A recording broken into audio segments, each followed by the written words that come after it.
दोस्तों, हमने अपनी जिंदगी में जगह जगह पर साल दर साल एक शब्द सुना होगा। कोटा। इसका कोटा, वुमन कोटा, गरीबियों का कोटा। ये कोटा वर्ड हमारी जिंदगी का एक एक जाना पहचाना नाम बन चुका है। सब जानते हैं, पढ़ते हैं कि चलो इतना कोटा इसका ये, इतना कोटा उसका ये है। लेकिन ये शब्द आजकल आजकल एक दूसरा शब्द का अर्थ बन गया है। एक बहुत ही मशहूर सिटी भारत की कोटा है, जहां पर इसका अर्थ बन गया है सुसाइड का कोटा। और वो भी यंग स्टूडेंट्स, हमारे आने वाले देश के कर्णधार स्टूडेंट्स, यूथ, उनके सुसाइड का यहां पर एक गढ़ बन गया है, जिसके लिए कोटा मशहूर होता जा रहा है। जो लोग नहीं जानते उनको मैं बता दूं कि कोटा एक ऐसी जगह है जहां पर कोचिंग क्लासेस की भरमार है। एक नहीं, दो नहीं, डजनों कोचिंग क्लासेस है। कोचिंग क्लासेस में आपको पढ़ाया जाता है। लाखों रुपए की फीस भी है वहां पर, लोग भेजते हैं फिर भी। और ये आपको पढ़ाया जाता है, तैयार किया जाता है। स्पेशली जिंदगी को फेस करने के लिए नहीं तैयार किया जाता, जैसे आश्रमों में तैयार किया जाता है, गुरुकुलों में तैयार किया जाता है, योगा सेंटर्स में तैयार किया जाता है। देश अपने अपने शरीर को स्ट्रांग बनाकर अपने अपनी जिंदगी के सफर को आसान बनाने के लिए, मजबूत बनाने के लिए वो ट्रेनिंग दी जाती है। यहाँ पर ये नहीं है। यहाँ पर आपको कोचिंग क्लासेस मिलेंगे जो आपको रास्ता बताएंगे या तैयार करेंगे एग्जाम्स के लिए।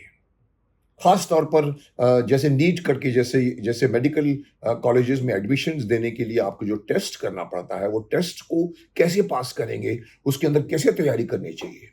आईआईटी के लिए तरह तरह के इंजीनियरिंग कॉलेज में कैसे जाओगे, या कैसे आप इस एग्जाम को पास करोगे, इसकी कोचिंग क्लासेस वहां पर चलाई जाती है।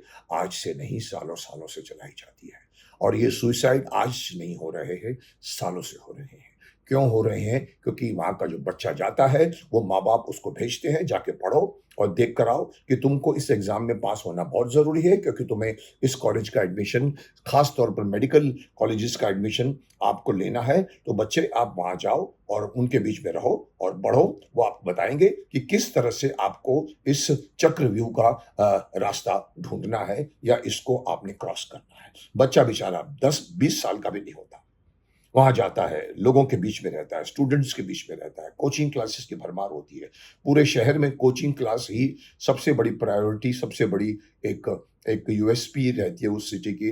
तो उसके चारों तरफ एक एक तरह का चक्रव्यूह रहता है। पास होना है, पास होना है, मुझे पास होना है, मुझे मुझे मुझे तैयार करना है अपने आप को। और आप समझ सकते हैं, जब ऐसा फील्ड होता है तो एटमॉस्फेयर कैसे बन जाता है। एटमॉस्फेयर एक युद्ध स्थल बन जाता है। मेरे हिसाब से कोटा एक युद्ध स्थल बन गया है आज के स्टूडेंट्स के लिए, विद्यार्थियों के लिए। उस युद्ध में जाकर वो, जैसे वेपन्स की ट्रेनिंग ली जाती है, वहां पर ये ट्रेनिंग दी जाती है कि आपको इसमें एग्जाम में ऐसे सवाल आएंगे, इसको पास करना है, कैसे करना है। कुछ ने तो मुझे यहाँ तक कहा है, सर एग्जाम्स के पहले पेपर्स लीक हो जाते हैं। सर वो पेपर्स, ये सिर्फ कोटा में नहीं, पूरे देश भर में पेपर्स लीक होते हैं। और उन क्वेश्चनेयर को कोचिंग क्लासेस खास तौर पर बताती है कि ये क्वेश्चंस होंगे, इसको तैयारी करो। और लोग करते हैं, और 95% से 98% से लेके कुछ कुछ लोग तो 100% मार्क्स लेके पास होते हैं। ये हमारे ज़माने में नहीं था। हमारे ज़माने में 60% मतलब फर्स्ट क्लास, 70% मतलब डिस्टिंक्शन, 80% बहुत बड़ी बात हो गई। आजकल आपने देखा होगा कंपटीशन ऐसा हो गया कि 98 और 99% के बीच में, 98.001, 98.2, 98.3, हजारों बच्चे उसके बीच में होते हैं। तो उसके बीच में कॉलेज में एडमिशन पाना एक तरह का एक असंभव सा कार्य हो जाता है। और बच्चा कभी कभी अच्छे मार्क्स से पास नहीं होता तो छलांग लगा देता है वहां पर। ये हमारे शहरों में भी हो रहा है। लेकिन मैं बात करूंगा कोटा की। क्या है कोटा? क्यों बना है कोचिंग सेंटर? किसने बनाया है? किसने अलाउ किया है कोचिंग सेंटर का एक एक हब बना दिया? किसने अलाउ किया है? सरकार नहीं किया होगा, क्योंकि परमिशन होती है। हर चीज चलाने के लिए, बिजनेस चलाने के लिए आपको परमिशन देती है। क्या सरकार की आंखें नहीं खुली हुई है कि ऐसी जगह में बच्चे तो ठीक है, पढ़ के स्मार्ट बन के निकलते हैं, लेकिन उसमें से चंद, मैं तो कहता हूं इवन एक बच्चा भी सुसाइड करे तो सवाल के घेरे में वो इंस्टीट्यूशन आना चाहिए। अभी अभी एक खबर आई कि एक लड़की ने 6 महीने के अंदर वहाँ पर पढ़कर आकर बाद में उसने छलांग लगा दी वहाँ से, क्योंकि उसको प्रेशर था माता-पिता का या आस-पास के स्टूडेंट्स का। क्योंकि जब आप स्टूडेंट्स की कम्युनिटी में रहते हो तो वहाँ पर रैगिंग भी होती है, वहाँ पर तरह-तरह की चीज़ें होती हैं जो आपके हाथ में नहीं होती, घरवालों के हाथ में नहीं होती, बच्चे को फेस करना पड़ता है। वो नया बच्चा बेचारा उसको फेस नहीं कर पाता। माँ-बाप को नहीं बोल पाता, माँ-बाप भी इतने बिज़ी हैं कि वो पूछते नहीं हैं उन लोगों को, बेटा क्या चल रहा है वहाँ पर? ठीक है ना? कोई प्रॉब्लम तो नहीं है ना? खाने-पीने का प्रॉब्लम तो नहीं है ना? कोई टेंशन तो नहीं है ना? कोई प्रेशर तो नहीं है ना? कोई नहीं पूछता साहब। और वो बच्ची बेचारी या बच्चा सोचता है कि मैं अगर मैं तैयार नहीं हूँ, मैं नीट के टेस्ट के लिए मैं तैयार नहीं हूँ या मैं आईआईटी के लिए तैयार नहीं हूँ, और वो अपने पर इतना प्रेशर ले लेता है, डिप्रेशन में लेता है, उसको लगता है कि मैं बदनाम हो जाऊँगा, मेरे घर में लोग मेरी कदर नहीं करेंगे, और उसको एक ही सुसाइड का एक ही उसको रास्ता मिलता है, वो कर लेता है, जिसको कोई नहीं रोकता। एक फैमिली ने अभी मेरे सामने कल ही एक बात निकली कि उस लड़की 6 महीने से वहाँ पर थी, उसने सुसाइड करने की सोची, माता-पिता को भनक मिल गई, उन्होंने फ़ोन किया, पूछा, "क्या हो रहा है? क्या कर रहे हो?" और ये बात निकली, शायद वो रोई होगी, जो भी किया होगा, उसने बोला, "आओ वापस, वापस, वापस।" और बच्ची वापस आ गई, उसकी जान बच गई। और कहते हैं कि उसने इवन कम इसने इ इवन इवन वहाँ की हालात के बारे में बताया, "सर, वहाँ हज़ारों लोग बच्चों की सर जान जाती है।" क्या है? आप क्या क्या क्या मेडिकल साइंस में मेडिकल कॉलेज में एडमिशन लेना या अच्छे कॉलेज में एडमिशन लेना क्या ज़िंदगी का एक अहम हिस्सा है? नहीं साहब, ज़िंदगी उसके आगे बहुत बड़ी बची हुई है। कोचिंग क्लासेस में आप 90%, 80%, 100% लेकर आते हो, that is not going to say that you are going to become Bill Gates in your life. अनुभव से बिल गेट्स बनता है। कोचिंग क्लासेस का मुझे मुझे कोचिंग क्लासेस के वर्ड से ही एतराज़ है। कोचिंग क्या होती है सर? अगर कोचिंग होती है तो फिर स्कूल क्या करता है? स्कूल के टीचर्स क्या करते हैं? लोग पहली, दूसरी, तीसरी करके एसएससी पहुंचते हैं, एचएससी पहुंचते हैं, बोर्ड से पास होते हैं, कॉलेज जाते हैं, first year, second year, third year, fourth year graduate लेते हैं। क्या मिलता है? एमएससी पढ़ते हैं। लेकिन साहब, अगर आपको कहा जाए बीच में कि चलिए मैं आपको एक तरीका बताता हूँ कि आप इसके अंदर इतने एडमिशन ले लोगे, और आप अपनी बुला लेते हैं और उनको आप तैयार करते हो लड़ाई करने के लिए, तो साहब वो चीटिंग होती है एक तरह से। लड़के को खुद मेहनत करनी चाहिए अगर ज़िंदगी में आगे आना है। तो सबसे पहली बात तो मैं पहले भी कह चुका हूँ कि कोचिंग हमारे ज़माने में उन लोगों को दी जाती थी, जब जो जो बीमार पड़ जाते थे। यहाँ तो आजकल की हालत ये है कि जब बच्चा घर में लौटता है तो माँ कहती है, "राजू, मुँह हाथ धो लो, कोचिंग टीचर आ रही है, कोचिंग टीचर आ रही है।" अरे साहब, ये कोचिंग कहाँ से आ गई? हमारे ज़माने में सिर्फ़ बीमार लोगों को कोचिंग की जाती थी क्योंकि वो अटेंड नहीं कर पाए होते थे, उन लोगों को आउट ऑफ द स्कूल सीख लेना पड़ता था। आजकल तो कोचिंग एडवांस हो गई है। मैं तो कोटा की बात छोड़िए, इवन कॉमन हमारे शहरों में कोचिंग क्लासेस भी बड़े-बड़े टीचर्स चलाते हैं।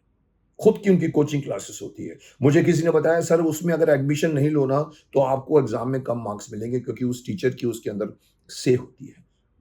तो कमर्शियल हो गया ना साहब ये। ये पुलिस को नहीं दिखता, कॉमन मैन को दिखता है, मुझे दिखता है, मरने वालों को दिखता है, मरने वाले के परिवार को दिखता है, सरकार को नहीं दिखता। क्या सरकार ने कई ऐसे काम कंटिन्यू होने दिए हैं जिसका मुझे ऑब्जेक्शन है, चाहे वो गुटखा हो, चाहे वो शराब हो, चाहे वो इवन यूट्यूब पर चलने वाली जंगली रमी हो, मुझे सब पर एतराज़ है। क्यों चलने दिया जाता है? क्योंकि उनको बहुत से रेवेन्यू मिलते हैं उससे, ऐड मिलती है उससे। अरे साहब, आपका फर्ज़ है हमारे देश के सिटीज़न्स की फिज़िकली, मेंटली, आध्यात्मिक वे से रक्षा करना। आप रक्षा कर रहे हैं? नहीं कर रहे हैं आप। उनके दिमाग को ठीक रख रहे हैं? नहीं रख रहे हैं। उनको भटकने देने जा रहे हैं। क्यों? क्योंकि आपको रेवेन्यू मिलता है, राजस्व मिलता है। ख़ैर छोड़िए साहब, राजस्व और रेवेन्यू लेकर क्या करेंगे आप? गवर्नमेंट तो आप चला ही रहे हैं, आपके पास बहुत पैसे हैं, हम टैक्स देते हैं। सरकार को इसको जागरूक हो जाना चाहिए। स्पेशली कोटा की तरफ जागरूक हो जाना चाहिए। कोटा में इस बार भी शायद इस साल में करीबन 20 या 25 लोग सुसाइड कर चुके हैं। अभी तो हम पहुँचे हैं अगस्त-सितंबर में, और बढ़ेगी। क्यों? क्योंकि लोग एग्ज़ाम के लिए तैयार करते हैं अपने आप को। ये तो वैसा ही हुआ जैसे मिलिट्री में जाने के लिए लोग मिलिट्री की ट्रेनिंग लेते हैं। साहब, ये कौन-सी ट्रेनिंग है? ये ट्रेनिंग आपको सिर्फ़ और सिर्फ़ कॉलेज में एडमिशन दिला देगी। एमबीबीएस के बहुत बड़ी बात है एमबीबीएस। बहुत पैसे लगाने पड़ते हैं एमबीबीएस में एडमिशन लेने के लिए, कॉलेज में एडमिशन लेने के लिए। क्यों? क्योंकि लोगों को पता है कि डॉक्टर मैं बन जाऊँगा तो बहुत पैसे कमाऊँगा। ये एक एक गलत धारणा बच्चों और माँ-बाप के दिमाग में डाल दी गई है कि वो 20-20, 25-25 लाख रुपए खर्च करते हैं एक कॉलेज में एडमिशन लेने के लिए। वो 20-20, 25 लाख खर्च करने वाला परिवार या वो बच्चा, वो स्टूडेंट जब डॉक्टर बनेगा, ये मैं नहीं कह रहा, मुझे कहा गया है कई बार कि वो शायद पहले अपने पैसे निकालेगा ना 20-25 लाख रुपए जो उसने खर्च किए हैं। सब डॉक्टरी नोबल पेशा है सर। आप डॉक्टर इसलिए बनते हो कि आप लोगों की तबीयत को ठीक करोगे। आप नर्स तब बनते हो जब आप सेवा करोगे। लेकिन अगर आपने सोचा कि इसमें मेवा कैसे खाऊं, तो साफ गड़बड़ है कहीं ना कहीं। मुझे ऑब्जेक्शन है, मैं एक बार फिर से ये बात उठा रहा हूं, कोटा के कॉलेजों की, कोटा के कोचिंग क्लासेस को या तो बंद कर देना चाहिए। माफ करना, मैं उनके खिलाफ जा रहा हूं, पर मैं हर उस चीज के खिलाफ जाता हूं जो हमारे देश के बच्चों की यूथ को खराब करता है। बच्चे आपके बगैर भी पढ़ लेंगे, बच्चे आपके बगैर भी एमबीबीएस के एडमिशन ले लेंगे, आईआईटी में भी एडमिशन ले लेंगे। हमारे समय में हम आईआईटी के इस बारे में सोचते थे, पर हम घर बैठ के पढ़ते थे ना। क्यों आप बताते हो कि आप यहाँ हो तो हम आपको सीक्रेट बताएंगे अंदर कि आपको कैसे एडमिशन मिल जाएगा? अरे साहब, आप बिगाड़ रहे हैं उनको, आप उनको आलसी बना रहे हैं। उनको तब भी एडमिशन मिलेगा। कोचिंग बंद कर देना चाहिए मेरे हिसाब से। अगर आप मैं कहूं तो पूरे हिंदुस्तान भर में कोचिंग वर्ड डिक्शनरी से हटा देना चाहिए। कोचिंग कुछ नहीं, स्कूल में जो टीचर्स पढ़ाएंगे वही शिक्षा होगी, कॉलेज में जो टीचर्स पढ़ाएंगे वही शिक्षा होगी, गुरुकुल में जो पढ़ाया जाएगा वही सही मायने में शिक्षा होती है। कोचिंग क्लासेस स्कूल के सामने एक बिल्डिंग खड़ी कर देते हैं कि यहां तो आपको नहीं सिखाया जाता, साहब इधर आओ, हम आपको बीच के गुटके बताएंगे, हम आपको बीच के शॉर्टकट्स बताएंगे। आप यूथ को जो अभी जवान नहीं हुआ है उसको आप गुटके बता रहे हैं, उसको आप बीच में शॉर्टकट मारने के तरीके बता रहे हो, तो जिंदगी में वो शॉर्टकट मारना सीख जाएगा। और जो आदमी शॉर्टकट मारता है वो कभी भी स्ट्रांग नहीं बनता, क्योंकि उसने मेहनत नहीं की होती है।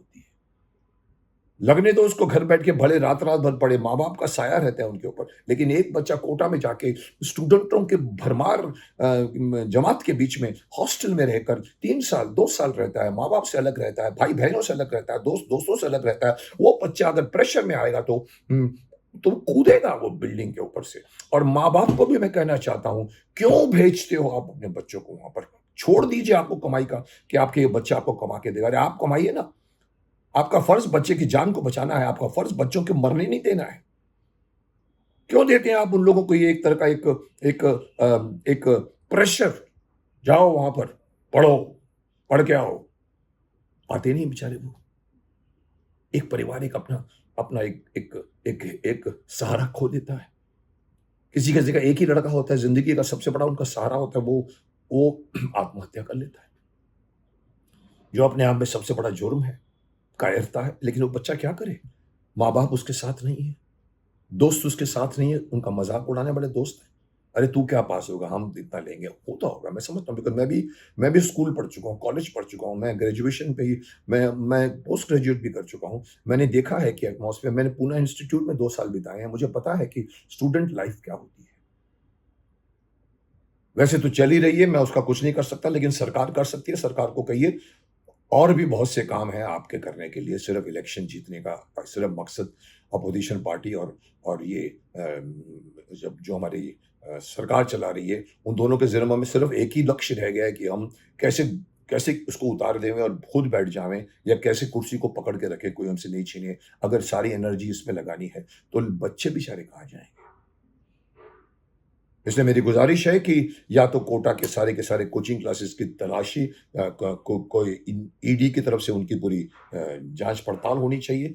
क्या कमाते हैं, कैसे कमाते हैं, क्यों कमाते हैं तो ठीक कमाते हैं कि नहीं कमाते हैं, इनकम टैक्स देते हैं कि नहीं देते हैं। एक बार इसकी जब जांच पड़ताल शुरू हो जाएगी तो आपको मालूम पड़ेगा देश में कोटा के कोटे की कोई जरूरत नहीं है। बच्चे वैसे ही पढ़ लेंगे, वैसे ही पास हो जाएंगे और भी स्ट्रांग बन के उतरेंगे। ये मेरी सलाह सरकार को भी माननी चाहिए, माता पिता को भी माननी चाहिए, हर किसी को माननी चाहिए, अगर हमें देश के भविष्य को सुरक्षित, मजबूत और शक्तिशाली बनाना है।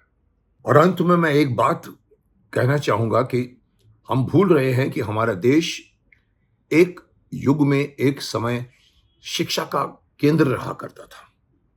नालंदा इंस्टीट्यूट में लोग, बिहार के नालंदा इंस्टीट्यूट में लोग पूरे विश्व से आते थे और शिक्षा ग्रहण करते थे।